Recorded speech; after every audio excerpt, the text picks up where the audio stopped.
നമസ്കാരം. ആദ്യം തന്നെ ടോവിനോട് ഒരു കമന്റിന് ഞാനൊന്ന് മറുപടി പറഞ്ഞോട്ടെ. കമ്മിറ്റി റിപ്പോർട്ട് വന്നു കഴിഞ്ഞപ്പോൾ ടോവിനോ അഭിപ്രായം പറഞ്ഞത് എങ്ങനെയാന്ന് വെച്ചാൽ ഇത് എല്ലാ ഫീൽഡിലും ഇല്ലേ എന്നാണ്. എന്നാൽ I am very sorry mister Tovino, എല്ലാ ഫീൽഡ് പോലെ അല്ല സിനിമ. നിങ്ങൾ പറയുന്നത് പോലെ ഞങ്ങളുടെ ഈ പറമ്പില് തൊഴിലുറപ്പിന് വരുന്ന സ്ത്രീകൾ പോലും അവർക്ക് എന്തെങ്കിലും പ്രശ്നം ഉണ്ടായാലും ഇപ്പം അവരുടെ സുപ്പീരിയർ ആയിട്ട് നിൽക്കുന്ന ആരായിരിക്കും? അവിടെ പഞ്ചായത്ത് മെമ്പർ ആയിരിക്കും. അയാളിൽ നിന്ന് പോലും അല്ലെങ്കിൽ ആ ഒരു വ്യക്തിയിൽ നിന്ന് പോലും എന്തെങ്കിലും ഉണ്ടായാല് ചേച്ചിമാര് ഒറ്റക്കെട്ടായിട്ട് നിന്ന് അന്നേരെ അതിനൊരു പരിഹാരം ഉണ്ടാവും. ആ ഒരു തൊഴിലുറപ്പ് പദ്ധതിക്ക് വരുന്നവർക്ക് കിട്ടുന്ന സുരക്ഷിതത്വം പോലും നിങ്ങളുടെ സിനിമ ഫീൽഡിൽ ഇല്ല. അത് നിങ്ങൾ മനസ്സിലാക്കണം. കാരണം അവർ സംഘം ചേർന്നാണ് വർക്ക് ചെയ്യുന്നത്. അവർ എവിടെ വർക്ക് ചെയ്യുന്നു എന്നുള്ളത് അതിന്റെ റിപ്പോർട്ടുണ്ട് പഞ്ചായത്തില്. അവരുടെ കൂടെയുള്ളവർ സാക്ഷിയായിട്ടുണ്ട്.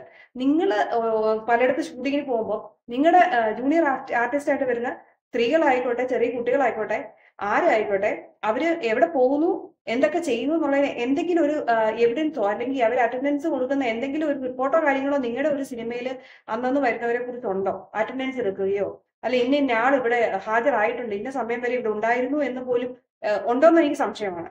നിങ്ങൾ പ്രവർത്തിക്കുന്ന എല്ലാ അതായത് നിങ്ങൾ ഔട്ട്ഡോർ ഷൂട്ടിങ്ങിന് പോകുന്നുണ്ട്, പലയിടത്തും നിങ്ങൾ ഷൂട്ട് നിങ്ങളുടെ ഈ ക്യാമറ അല്ലാതെ മറ്റു CCTV ക്യാമറയോ മറ്റോ ഉണ്ടോ നിങ്ങളുടെ ഷൂട്ടിംഗ് സ്ഥലത്ത് നടക്കുന്ന കാര്യങ്ങൾ ഒപ്പം റെക്കോർഡ് ചെയ്യാൻ? ഇല്ലല്ലോ. അപ്പൊ പിന്നെ നിങ്ങൾ സിനിമാ ഫീൽഡുമായിട്ട് മറ്റുള്ള ഫീൽഡ് കമ്പയർ ചെയ്യാൻ പാടില്ല. ഒരു ഓഫീസിൽ ജോലി ചെയ്യുന്ന സ്ത്രീകളാണെങ്കിലും അവർ വന്നു പോകുന്നതിന് അവിടെ ഒരു തെളിവുണ്ട്. അവർ ചെയ്യുന്ന ജോലി, അവർ ജോലി ചെയ്തുകൊണ്ടിരിക്കുന്ന സമയം, അവര് ഫുഡ് കഴിക്കുന്ന സ്ഥലത്താണെങ്കിലും ഇവർക്ക് CCTV ക്യാമറ അല്ലെങ്കിൽ അവരുടെ സഹപ്രവർത്തകര് അവിടെ സാക്ഷിയായിട്ടുണ്ട്. അവർ ഒറ്റയ്ക്ക് വർക്ക് ചെയ്ത ദിവസങ്ങളാണെങ്കിലും കുറഞ്ഞ പക്ഷെ അവരുടെ സഹപ്രവർത്തകർക്കെങ്കിലും അറിയാം ഞങ്ങൾ ഇല്ലാത്ത സമയം ഇത്ര ഒന്നോ രണ്ടോ പേര് ഇവിടെ ഉണ്ടായിരുന്നു. ഇപ്പൊ ടോവിനോയ്ക്ക് തന്നെ പറയാൻ പറ്റുമോ നിങ്ങളുടെ സിനിമാ ഫീൽഡില് ഇപ്പം സമയം എത്രയായി? 9 മണി. ഇന്ന് രാത്രി 9 മണിക്ക് ഈ ഒരു സമയം നിങ്ങളുടെ സിനിമാ ഫീൽഡിൽ എത്ര ലൊക്കേഷനുകളിൽ എത്ര ഷൂട്ടിംഗ് നടക്കുന്നെന്നും ആ ഷൂട്ടിങ്ങുകളിൽ ആരൊക്കെ വന്നെന്നും നിങ്ങൾക്ക് അറിയാവോ? ഇല്ല.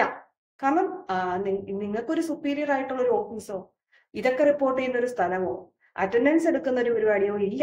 അപ്പം സിനിമാ ഫീൽഡ് പോലെയാണ് എല്ലാ ഫീൽഡും എന്ന് പറയുന്നത്. എല്ലാ ഫീൽഡിലും നടക്കുന്ന കാര്യങ്ങൾക്ക് തെളിവുകളുണ്ട്, ദൃക്സാക്ഷികളുണ്ട്. നിങ്ങളുടെ സിനിമാ ഫീൽഡുകൾ പാതിരാത്രി 2 മണി 3 മണി വെളുപ്പാങ്കാലം വരെ നിങ്ങൾ വർക്ക് ചെയ്യുന്ന പോലെ അല്ല മറ്റു ഫീൽഡുകൾ വർക്ക് ചെയ്യുന്നത്. അത് മനസ്സിലാക്കണം. ഇപ്പം മെഡിക്കൽ ഫീൽഡ് ആണെങ്കിലും അതൊരു സ്ഥാപനമാണ്. അവിടെ CCTV ക്യാമറ ഉണ്ട്. അവിടെ നൈറ്റ് ഷിഫ്റ്റിന് വരുന്നവരുടെ പേരും പിന്നെ ഡേ ഷിഫ്റ്റിൽ ഉള്ളവരുടെ പേരും ഒക്കെ കറക്റ്റ് ആയിട്ടുള്ള നിങ്ങളുടെ സ്ഥാപനം, നിങ്ങൾ വർക്ക് ചെയ്യുന്ന ഫീൽഡ് അങ്ങനെയുള്ളതല്ല.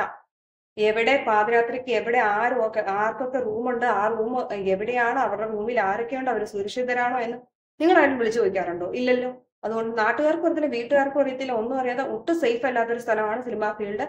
അവിടെ ഇങ്ങനൊരു പിന്നെ കമ്മിറ്റി രൂപീകരിച്ചതിലും പരാതി സ്വീകരിച്ചതും വളരെ നന്നായി. ഇത്രയേറെ സംഭവങ്ങൾ ഇവിടെ നടക്കുന്നുണ്ട്. അതിൽ വളരെ കുറച്ച് മാത്രമേ പുറത്തു വന്നിട്ടുള്ളൂ. ഇനിയും നമ്മൾ അറിയാത്ത ഒരുപാട് കാര്യങ്ങൾ പലരും പേടിച്ച് പറയാതിരിപ്പുണ്ട്. കമ്മിറ്റി റിപ്പോർട്ടിൽ തന്നെ ഞെട്ടിക്കുന്ന പല കാര്യങ്ങളും ഉണ്ട്. അതും അവര് പല സമ്മർദ്ദങ്ങൾ മൂലം പുറത്തു പറഞ്ഞിട്ടില്ല. ഇത് നിസ്സാരം കാര്യമല്ല, അങ്ങനെ നിസ്സാരവൽക്കരിച്ച് കളയാൻ പറ്റത്തില്ല. ഞങ്ങളുടെ ഈ തൊട്ടു താഴെ ഒരു ബേക്കറി ഉണ്ട്. ആ ബേക്കറിയിൽ വെളുപ്പിനെ വരുന്ന പുരുഷന്മാരും ഒരു 6 മണിയോളം സമയമാകുമ്പോൾ എത്തുന്ന സ്ത്രീകളും ഉണ്ട്. അവർ വരുന്നത് പോകുന്നതിനും കറക്റ്റ് ടൈമുണ്ട്. നിങ്ങളുടെ സിനിമ ഫീൽഡിൽ അങ്ങനെ ഉണ്ടോ? ഇല്ല. കാരണം അങ്ങനെ നടത്താൻ പറ്റുന്ന ഒരു സംഭവമല്ല സിനിമ. അത് മനസ്സിലാവുന്നുണ്ട്. അപ്പോൾ ആ സിനിമ ഫീൽഡും മറ്റൊരിടത്ത് നടക്കുന്ന പീഡനവുമായിട്ട് നല്ല വ്യത്യാസമുണ്ട്. കാരണം സ്കൂളുകളിൽ എന്തെങ്കിലും വിഷയം ഉണ്ടായാൽ അതോറിറ്റികൾ, ആ സ്കൂളിലെ മാനേജറുണ്ട്, പ്രിൻസിപ്പലുണ്ട്, ഇവരെല്ലാവരും അറിയും. അതുപോലെ ഒരു ഓഫീസിൽ എന്തെങ്കിലും പ്രശ്നം ഉണ്ടായാൽ അവിടുത്തെ മാനേജർ MD ഒക്കെ ഇതിൽ ഇടപെടും. നിങ്ങളുടെ ഒരു സിനിമ, നിങ്ങൾ അഭിനയിക്കുന്ന ഒരു സിനിമ സെറ്റ് ഒന്ന് എടുത്ത് നോക്കിക്കേ. അവിടെ ഒരു പ്രശ്നം ഉണ്ടായാലോ ടോവിനോ അറിയാറുണ്ടോ? അവിടുത്തെ സംവിധായകൻ അറിഞ്ഞെന്ന് ഉറപ്പുണ്ടോ നിങ്ങൾക്ക്? അവിടെ എന്തെങ്കിലും ഒരു സംഭവം നടന്ന ഒരു ജൂനിയർ ആർട്ടിസ്റ്റ് ആയ ഒരു പെൺകുട്ടി നിങ്ങളോട് നേരിട്ട് വന്നൊരു പരാതി തന്നാൽ നിങ്ങളുടെ ഫസ്റ്റ് റിപ്ലൈ എന്തായിരിക്കും? മറ്റാരുടെയും പോയി പറയാനേ നിങ്ങൾ പറയുന്നു. അല്ല, വാ നിങ്ങളെയും കൂട്ടിക്കൊണ്ട് ഞാൻ പോയി ഇതിന് പരിഹാരം ഉണ്ടാക്കാം എന്ന് പറയാൻ നിങ്ങളുടെ കൂട്ടത്തിൽ ഇപ്പൊ ആരും അങ്ങനെ ഒരു എത്ര ധൈര്യമുള്ള ആരും തന്നെ ഇല്ല. അത് ഉറപ്പാ. വലിയ ഡയലോഗ് പറയുന്ന ആളാണ് മിസ്റ്റർ പൃഥ്വിരാജ്. പൃഥ്വിരാജിന്റെ സെറ്റിൽ തന്നെ ഒരു വലിയ സംഭവം വർഷങ്ങൾ, അത് ബ്രോഡാഡി ഇറങ്ങിയത് എപ്പോഴാ? ആ സിനിമ ഇറങ്ങിയ സമയത്താണ്, ആ സിനിമ സെറ്റിൽ വെച്ചാണ് സംഭവം നടന്നിരിക്കുന്നത്. ഈ മനുഷ്യൻ അറിഞ്ഞിട്ടില്ലെന്നാണോ? അറിഞ്ഞിരുന്നു. പക്ഷെ അവർ അന്നേരം പുറത്താക്കി എന്നൊക്കെ പറയുന്നുണ്ട്. ആളെ പുറത്താക്കുകയല്ല. ഇവരുടെ വീട്ടിലൊരു പെൺകുട്ടിക്ക് എന്തെങ്കിലും സംഭവിച്ചാൽ, ഇവരുടെ ഒരു വീട്ടിൽ ജോലി ചെയ്യുന്ന സർവന്റ് ഇവരുടെ വീട്ടിലൊരു പെൺകുട്ടി എന്തെങ്കിലും ചെയ്തു കഴിഞ്ഞാൽ ഇവർ പുറത്താക്കുകയാണോ ചെയ്യുന്നത്, അതോ നേരെ പോലീസ് റിപ്പോർട്ട് ചെയ്യുകയാണോ ചെയ്യുന്നത്? ഓൺ ദി സ്പോട്ടിൽ എടുക്കേണ്ട നടപടികൾ അവരെടുത്തോ? കാരണം കോടികൾ ചെലവാക്കി എടുക്കുന്ന ഒരു സിനിമ. ആ സിനിമാ സെറ്റിൽ ഈ 1 മണിക്കൂറിൽ ചെലവാകുന്നത് ലക്ഷങ്ങളാണ്. അപ്പൊ ഒരു പെൺകുട്ടി വന്ന് സാറേ എന്നെ ഇങ്ങനെ ഒരാൾ ചെയ്യുന്നെന്ന് പറഞ്ഞാൽ അതിൽ ഇടപെടാൻ പോയി കഴിഞ്ഞാൽ നിങ്ങളുടെ എല്ലാവരുടെ സമയം വേസ്റ്റ് ആണ്. മനസ്സിലാക്കാൻ പറ്റും. അപ്പോ ഇങ്ങനെയുള്ള പ്രശ്നങ്ങളുള്ള ഒരു ഫീൽഡില് സിനിമാക്കാർക്ക് വേണ്ടി അവർക്ക് വേണ്ടി സംസാരിക്കാനായിട്ട് അല്ല അവർക്ക് സംസാരിക്കാൻ വേണ്ടി ഒരുക്കി കൊടുത്തതാണ് ഹേമ കമ്മിറ്റി റിപ്പോർട്ട്. അതെന്താന്ന് പോലും ടോവിനോയ്ക്ക് നല്ല ബോധമില്ല. ടോവിനോക്ക് മാത്രമല്ല കഴിഞ്ഞ ഇതേ ഡയലോഗ് പറഞ്ഞ ഒരാളൊന്നുമല്ല, കുറെ പേര് പറഞ്ഞിട്ടുണ്ട് എല്ലാ ഫീൽഡിലും ഇല്ലേ, അതുകൊണ്ട് ഇത് നിസ്സാരമായിട്ട് എടുക്കാൻ പറ്റുമോ? നിങ്ങൾ പറയുന്നത് പോലെ ഡൽഹി പെൺകുട്ടി സംഭവിച്ച പോലെ ഈ കഴിഞ്ഞ ദിവസം ആ ഒരു മെഡിക്കൽ ഫീൽഡിലെ കുട്ടിക്ക് സംഭവിച്ച അത്ര ഭീകരമല്ല എന്ന് കരുതി ഈ പ്രസ്തുത വ്യക്തികൾ, അതായത് ഇതിന് വിക്ടിമായ പെൺകുട്ടികൾക്ക് ഏറ്റേക്കുന്ന ട്രോമ, അവർക്ക് ഏറ്റേക്കുന്ന അപമാനം, ഇതൊന്നും നിങ്ങൾക്ക് നിസ്സാരവൽക്കരിച്ച് അങ്ങനെ പറയാനൊന്നും പറ്റത്തില്ല. പൃഥ്വിരാജിന്റെ സിനിമയായ ഗുരുവായൂർ അമ്പലനടയിൽ തന്നെ നമുക്കൊരു ഉദാഹരണമായിട്ട് എടുക്കാം. അവിടെ ഒരു വലിയ ക്രൂവും, അത് അമ്പലം എന്ന് പറഞ്ഞാൽ ഒറിജിനൽ അമ്പലമല്ല, അത് സെറ്റ് ഇട്ടേക്കുന്നതാ.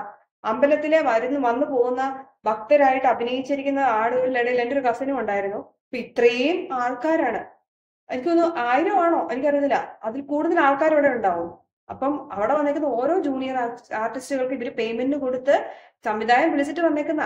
ഇതിന്റെ ഇടയ്ക്ക് ആരെങ്കിലും ഒരാൾ അവരെ എന്തെങ്കിലും ചെയ്തവർ ആരോടാ പോയി പറയേണ്ടത്? അവിടെ ആരുമില്ല. നമുക്ക് പറഞ്ഞില്ലേ, സ്കൂളിൽ ഒരു പ്രശ്നം ഉണ്ടായാൽ, ഞാൻ സ്കൂളിൽ വർക്ക് ചെയ്ത ഒരാളാണ്, നമ്മൾ പ്രിൻസിപ്പളിനോട് പറയും, ഹെഡ് ഓഫ് ദി ഡിപ്പാർട്ട്മെന്റിനോട് പറയും, അവര് ഡയറക്റ്റായിട്ട് പ്രിൻസിപ്പളിനോട് പറയാം, അന്നേരം വിളിച്ച് നമ്മളോട് കാര്യം ചോദിക്കും. ഓഫീസിലാണ് അങ്ങനെയാണ്. അപ്പം സിനിമാ ഫീൽഡ് എല്ലാ മേഖലയും പോലാന്ന് പറയരുത്. സിനിമാ ഫീൽഡിൽ ഒരു ലൊക്കേഷനിൽ ഒരു സീൻ എടുക്കുന്നിടത്ത് ഒരു ആണും പെണ്ണും മതിയെങ്കിൽ അവര് മാത്രം ചിലപ്പോൾ കാണുള്ളൂ. പിന്നെ ഉള്ളത് ക്രൂവിലുള്ള ആളുകളാണ്. ആ പെൺകുട്ടിക്ക് എന്ത് സുരക്ഷിതത്വമാണ് ഉള്ളത്? അവളുടെ പേരൻസോ ആരെങ്കിലും കൂടെ ഉണ്ടേ ഓക്കെ. അല്ലാതെ വരുന്ന ജൂനിയർ ആർട്ടിസ്റ്റ് ആയിട്ടുള്ള പെൺകുട്ടികൾക്ക് എന്ത് സുരക്ഷിതത്വമാണ് അവിടെ ഉള്ളത്? അവരവിടെ അങ്ങനെ ഒരു ഷൂട്ടിംഗ് നടക്കുന്നത് പോലും ആ നാട്ടിൽ പോലും ആർക്കും ചിലപ്പോൾ അറിയുന്നെന്ന് വരികയില്ല. കാരണം ഒരു മുറിയിൽ ഷൂട്ട് ചെയ്യേണ്ട ഒരു രംഗമായിരിക്കാം. അവിടെ വെച്ച് എന്തെങ്കിലും ഒരു പ്രശ്നം ഉണ്ടായാൽ ഈ ജൂനിയർ ആർട്ടിസ്റ്റായ പെൺകുട്ടിയെ സപ്പോർട്ട് ചെയ്യുമോ, അതോ ലക്ഷങ്ങൾ കോടികൾ മേടിച്ച് വന്ന പിന്നെ ഈ ആക്ടറിനെ മാറ്റാൻ നോക്കുമോ? അതായത് മെയിൻ ഹീറോയെ മാറ്റുമോ? ഇല്ലല്ലോ. ലക്ഷങ്ങൾ കൊടുത്തു വെച്ചേക്കുന്നതുകൊണ്ട്, അഡ്വാൻസ് കൊടുത്തു വെച്ചേക്കുന്ന ഇവര് സ്വാഭാവികമായിട്ട് ആരെ അതൊന്നെങ്കിൽ അവര് സാരമില്ല പോട്ടെ ഒത്തുതീർപ്പാക്കി എന്ന് പറഞ്ഞ ഒരു നാടകം ഇവിടെ ക്രിയേറ്റ് ചെയ്തേ ഉള്ളൂ. അപ്പോ ടോവിനോയൊക്കെ ഒന്ന് അറിഞ്ഞു വെക്കണം, ഹേമ കമ്മിറ്റി റിപ്പോർട്ട് എന്തിനുള്ളതാണെന്നും എന്തുകൊണ്ടാണെന്നും ഒന്ന് മനസ്സിലാക്കി വെക്കുന്നത് വളരെ നന്നായിരിക്കും. സിനിമ ഫീൽഡുകളില് കംപ്ലൈന്റ് സ്വീകരിക്കുന്ന ഒരു പാനൽ തന്നെ വേണം. പക്ഷെ ഇവിടെ സംഭവിക്കാൻ പോകുന്നതെന്ന് അറിയോ, ആരാ തൊഴിലിൽ ഏർപ്പെട്ടാലും ഇവര് കാശ് കൊടുത്ത് സ്വാധീനിക്കും. എങ്ങനെ ജനുവിനാകും? അതിപ്പം ആരേർപ്പാടാക്കിയ ആളാണെന്ന് പറഞ്ഞാലും കാശ് കൊടുത്താൽ പിന്നെ കൂറുമാറാത്തവരായിട്ട് ആരുമില്ല. അവിടെ എങ്ങനെ സേഫ്റ്റി വരാനാ? ഇല്ലെങ്കിൽ ഇന്ന് സിനിമ ഷൂട്ടിംഗ് നടക്കുന്നു, അവിടെ എന്തെങ്കിലും വിഷയം ഉണ്ടാകുന്ന റിപ്പോർട്ട് ചെയ്യുന്നു. ഇത് സിനിമ ഷൂട്ടിംഗ് സെറ്റിൽ നിന്ന് പോകുന്നതിന് മുമ്പ് മെയിൻ ഹീറോയും അവിടെയുള്ള സംവിധായകരും പ്രൊഡക്ഷൻ കൺട്രോളറും പ്രൊഡ്യൂസറും എല്ലാവരും ഇരുന്ന് ഇത് ചർച്ച ചെയ്യണം. ആ സെറ്റിലുള്ള എല്ലാവരും അറിഞ്ഞിരിക്കണം. കാരണം ഇങ്ങനെ പറയാൻ കാരണം, ഇവിടെ പല സെറ്റിലും നടന്ന പല വിഷയങ്ങളെ കുറിച്ച് ചർച്ച ചെയ്യുമ്പോൾ ഇതിലെ പ്രമുഖ നടന്മാരും സൂപ്പർ സ്റ്റാറുകളും പറയുന്നത് ഞങ്ങൾ അറിഞ്ഞിരുന്നില്ല എന്നാണ്. ഈ ബ്രോഡാഡിയുടെ സെറ്റിൽ ഇങ്ങനെ നടന്നിട്ടുണ്ടെന്ന് ഇപ്പൊ ചോദിച്ചു കഴിഞ്ഞാൽ ആരായിട്ടും പറഞ്ഞാൽ എനിക്ക് അറിവില്ലെന്ന് പറയും. കാരണം ഇവിടെ എല്ലാവരും ഇരുത്തി ഈ ഒരു സിനിമ ഷൂട്ടിങ്ങിന്റെ ഇടയ്ക്ക് ഇന്ന ദിവസം ഇന്ന ടൈമിൽ ഒരു കുട്ടിക്ക് ഒരു പ്രശ്നം ഉണ്ടായെന്ന് പറയണം. ആ കുട്ടിക്ക് സുരക്ഷിതത്വം കൊടുക്കണം, സപ്പോർട്ട് കൊടുക്കണം. ആ ചെയ്ത ആൾക്കെതിരെ നടപടി എടുക്കേണ്ട കേസാണ് നടപടി എടുക്കണം. സംസാരത്തിലൂടെ വെർബൽ ആയിട്ടുള്ള അബ്യൂസ് ആണെങ്കിൽ വാണിംഗ് കൊടുക്കണം. പിരിച്ചുവിടാനുള്ളവരെയാണ് പിടിച്ചുവിടണം. നിങ്ങൾ ചെയ്യുമോ? ഇല്ല. സിനിമ ഫീൽഡ് എന്ന് പറയുന്നത് ലാഭം മാത്രം നോക്കി പോകുന്ന ഒന്നാണ്. പിന്നെ ഇക്കായും ഏട്ടനെയും എന്തെങ്കിലും പറഞ്ഞു കഴിഞ്ഞാൽ, ഇപ്പൊ ടോവിനോയും പറഞ്ഞതിനും അതെ, ഇക്കായും ഏട്ടനെയും പറഞ്ഞു കഴിഞ്ഞാൽ രണ്ട് മതക്കാര് രണ്ട് സെറ്റായിട്ട് തിരിഞ്ഞു വന്ന് ചീത്ത വിളിക്കും. പിന്നെ അല്ലെങ്കിൽ രാഷ്ട്രീയക്കാരായിട്ട് രാഷ്ട്രീയം പറഞ്ഞ് ചീത്ത വിളിക്കും. സുരേഷ് ഗോപിനെ നമുക്കൊന്നും പറയാൻ പറ്റത്തില്ല, അന്നേരം രാഷ്ട്രീയക്കാർ ഇറങ്ങി വരും. ഇവിടെ ആർക്കും ഒന്നും പറയാൻ പറ്റില്ല. നമ്മൾ ഒറ്റക്കെട്ടായിട്ട് നിന്നാലേ ഉള്ളൂ ഇവരെ പോലുള്ളവർക്ക് ഒരു കുറച്ചെങ്കിലും മര്യാദ എന്താണെന്നുള്ള മനസ്സിലാക്കി കൊടുക്കാൻ പറ്റുള്ളൂ. ലാലേട്ടൻ തന്നെ പത്രസമ്മേളനത്തിൽ വന്ന് പറഞ്ഞതൊന്നും എനിക്ക് മനസ്സിലായിട്ടില്ല. പുള്ളി മാക്സിമം അവിടെ ഉരുണ്ടു, ഒന്നിനും വ്യക്തമായിട്ട് മറുപടിയും കൊടുക്കാതെ മുങ്ങി. അടുത്തയാള് വെട്ടത്ത് പോലും വന്നിട്ടില്ല. മമ്മൂക്ക പിന്നെ ഇതുപോലെ FB പോസ്റ്റ് ഇട്ട് രക്ഷപ്പെട്ടു. ഇതാണ് ഇവർക്ക് നമ്മളോടുള്ള പ്രതിബദ്ധത. ഇവരുടെ കൂടെ ജോലി ചെയ്യുന്ന സാധാരണക്കാരായ ജൂനിയർ ആർട്ടിസ്റ്റുകളോടുള്ള ഇവരുടെ സമീപനം ഇതാണ്. എനിക്ക് ഇവരിങ്ങനെ പറയുന്നതിൽ യാതൊരു അത്ഭുതവും തോന്നുന്നില്ല. കാരണം നടി ആക്രമിക്കപ്പെട്ട ദിവസം ഇവർ രണ്ടുപേരും അവിടെ നിന്ന് കാണിച്ചതൊക്കെ നിങ്ങൾ ശ്രദ്ധിച്ചായിരുന്നോ?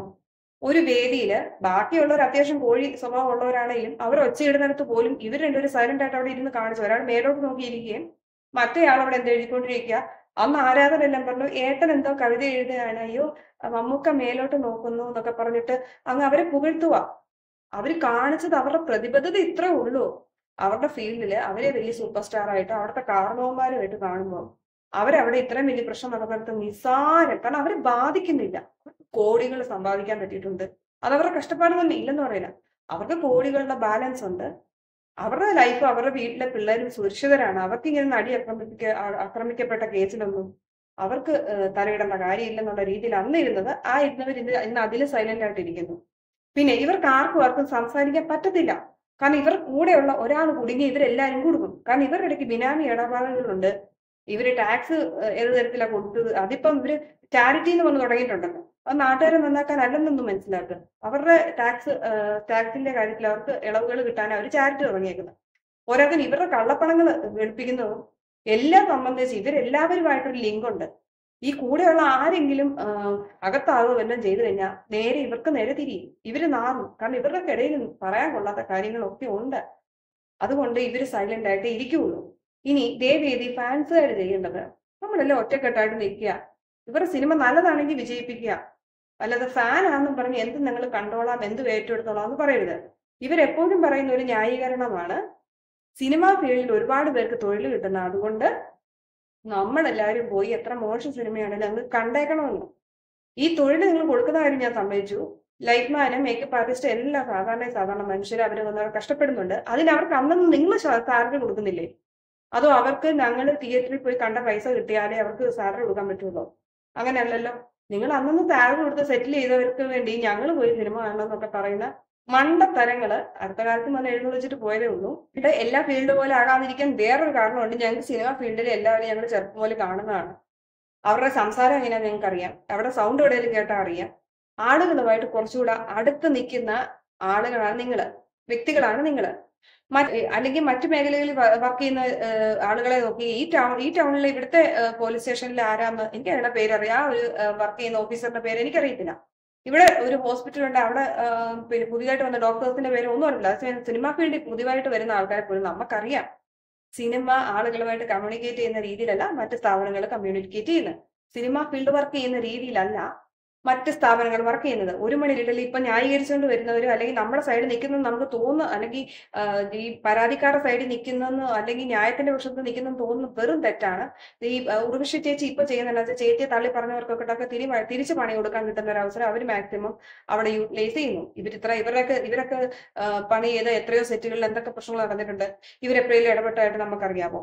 ഇല്ല. അതുപോലെ തന്നെ ഈ പറഞ്ഞ ജഗദീഷ് ചേട്ടന്റെ രാഷ്ട്രീയത്തിലൊക്കെ അത്യാവശ്യം താല്പര്യമുള്ള ഒരു വ്യക്തിയാണ്. ഇവിടെ പ്രതികരിച്ചു കഴിഞ്ഞാൽ അദ്ദേഹത്തിന് പിന്നീട് രാഷ്ട്രീയ ഭാവിയിൽ അത് ഉപകാരപ്പെടും. അതുകൊണ്ടാണ് അങ്ങനെ പറയുന്നത്. പിന്നെ പൃഥ്വിരാജ് അത്യാവശ്യം മാസ് ഡയലോഗൊക്കെ എപ്പോഴും പറയുന്നത്. എനിക്ക് ആ വ്യക്തിയോട് അത്ര വലിയ ഇതൊന്നും ഇല്ല. കാരണം പറയുന്നത് ചെയ്യുന്നതും എല്ലാം വേറെ ആയിട്ട് എനിക്ക് പലപ്പോഴും തോന്നിയിട്ടുണ്ട്. എന്റെ മാത്രം തോന്നലായിരിക്കാം. പക്ഷെ പുള്ളി ഡയലോഗ് മാത്രമേ ഉള്ളൂ. അപ്പൊ എനിക്ക് പൃഥ്വിരാജും പറയുന്നതിനോടൊന്നും വലിയ അത്യാവശ്യം പറയാനില്ല അവർ വന്നല്ലോ എന്നൊരു ആശ്വാസമുണ്ട്. അത് പറയാത്തവരും ഉണ്ട് കുറെ പേര്. പിന്നെ പറഞ്ഞവരാരും ജസ്റ്റ് അവരുടെ ഭാഗം ക്ലീൻ ചെയ്ത് പോകുന്ന, അല്ലാതെ അവരെ കൊണ്ട് ഒന്നും അവർ ചെയ്യാൻ പോകുന്നില്ല.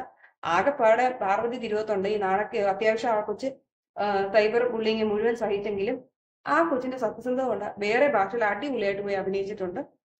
സിനിമ ഇവിടെ മലയാളത്തിലെ ചവറ് പടത്തിലൊന്നും കിടക്കുക നായികയായിട്ട് മാത്രം വന്നിട്ട് വില്ലന് പ്രേമിക്കാൻ നായകന് പ്രേമിക്കാൻ നിന്ന് കൊടുത്തിട്ട് പോകേണ്ട ഗതികേടൊന്നും പാർവതിക്കില്ല.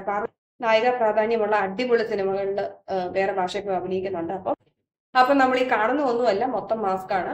അപ്പം നമ്മൾ സപ്പോർട്ട് ചെയ്യുന്ന കമന്റ് ചെയ്യുകയൊക്കെ ചെയ്യുമ്പോഴത്തേനും നമുക്ക് ഇഷ്ടമുള്ള ആളുടെ അങ്ങ് മുഖേറ്റി പറഞ്ഞുകൊണ്ട് പ്രത്യേകിച്ചൊന്നും ഇല്ല. ആ ഫീൽഡിലേക്ക് പോകുന്ന നമ്മുടെ ഏതെങ്കിലും സുഹൃത്തിന്റെ സഹോദരിക്കോ ഒക്കെ ഇതൊക്കെ തന്നെ സംഭവിച്ചുകൊണ്ടിരിക്കാം. നമ്മൾ ശക്തമായിട്ട് പ്രതികരിക്കുക എന്നുള്ളതാണ്. ചിലർ ചോദിക്കുന്നതൊക്കെ എന്തിനാ സിനിമയിൽ ഇങ്ങനെ അഭിനയിക്കുന്നത്? ചിലപ്പോൾ ഇപ്പൊ എന്നോട് ആൾക്കാരൊന്ന് ചോദിക്കുമായിരിക്കും, നീ ഇതൊക്കെ പറയാൻ നീ ആരാ? ഞാൻ രണ്ട് കുഞ്ഞു സിനിമയിൽ അഭിനയിച്ചിട്ടുണ്ട്. അത്യാവശ്യം നല്ല ഡയറക്ടർമാരുടെ കൂടെ അഭിനയിച്ചിരിക്കുന്നത്. അവർക്ക് വലിയ പിന്നെ പൈസയും കാര്യങ്ങളൊന്നും ഉള്ളവരല്ല. അവര് ആ സിനിമകൾ കണ്ടിട്ടില്ലല്ലോ എന്ന് പറയരുത്. ആ സിനിമയിൽ ഒന്ന് OTT റിലീസിന് ഒരുങ്ങുന്നു, മറ്റേത് ഇപ്പോഴും അതിന്റെ കുറച്ച് കൂടെ വാണിയറയിൽ അതിന്റെ കുറച്ചുകൂടെ വർക്ക് ബാക്കിയുണ്ട്. അപ്പൊ ഞാൻ എന്തായാലും സാധാരണ ആൾക്കാരുടെ കൂടിയാണ് വർക്ക് ചെയ്തെങ്കിലും അത്യാവശ്യം ഞങ്ങൾക്ക് ഡ്രസ്സ് മാറാൻ സുരക്ഷിതമായിട്ട് സ്ഥലം തന്നിട്ടുണ്ട്, ഭക്ഷണം നല്ല കറക്റ്റ് സമയത്ത് തന്നിട്ടുണ്ട്, ബാത്റൂം സൗകര്യം തന്നിട്ടുണ്ട്.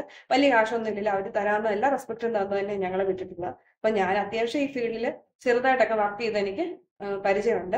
ഞാൻ അധ്യാപികയായിട്ടും കുറച്ചു കാലം വർക്ക് ചെയ്തിട്ടുണ്ട്. അപ്പൊ നമുക്ക് ആ ഫീൽഡിൽ എന്താണ് നടക്കുന്നതെന്നൊക്കെ നമുക്കറിയാം. എങ്ങനെയാണ് ഒരു സ്ഥാപനത്തിൽ അവിടുത്തെ പ്രശ്നങ്ങൾ പരിഹരിക്കുന്നതും അല്ലെങ്കിൽ അവിടുത്തെ സ്റ്റാഫുകളെ വാൺ ചെയ്ത് നിർത്തുന്നു, കൺട്രോൾ ചെയ്ത് നിർത്തുന്ന എങ്ങനെയാണെന്ന് നമുക്ക് നല്ലപോലെ ബോധ്യമുണ്ട്. അപ്പം ഇനി മറ്റൊരു ടോപ്പിക്കുമായിട്ട് പ്രതികരണമായിട്ട് വരുന്നതിന് വരെ താങ്ക് യു സോ മച്ച്.